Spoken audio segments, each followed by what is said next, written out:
నువ్వేంటి ఇక్కడ వర్కర్వా? తను ఓనరా?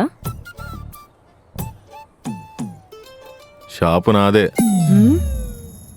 నీ షాపా? టీ షాప్ పడితే ఏంటి ముచ్చట్లు?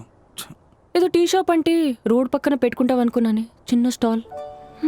బాగానే పెట్టుకున్నావు. అయినా నువ్వేంటి కొత్తగా బిల్లు కడతా అంటున్నావు? నీకు అలవాట్లేదు కదా భయా. ఈ పిల్ల ఊరికే యాక్టింగ్ చేస్తుంది, కట్టదు. కట్టాల్సింది నువ్వే.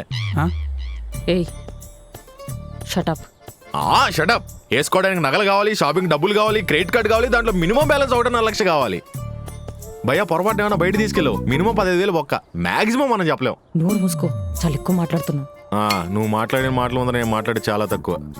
ఏంటి పూజ, వాడన్ని మాట్లాడుతుంటే సైలెంట్గా ఉన్నావు? It's okay, he's like that only. ఓ అయినా మేము డైవర్స్కి అప్లై చేసాం. అన్నయ్య నా లైన్ క్లియర్ అయింది. ఇంకెందుకు వెళ్ళి ఊరంతా చెప్పు, నా స్పీకర్లో మహేష్ బాబు వాయిస్ బదులు నీ వాయిస్ పెట్టిస్తా, వీడికి డైవర్స్ అయింది అని వాగుతూ ఉంటది. ఆఫ్టర్ ఆల్ టీ షాప్ పెట్టుకొని అంతా మాట్లాడుతున్నావు. నా శాలరీ ఎంతనో తెలుసు కదా? తెలుసులే, ఐటీ ఎంప్లాయ్. నేను కూడా ముందేం చేసేవన్నా తెలుసుగా.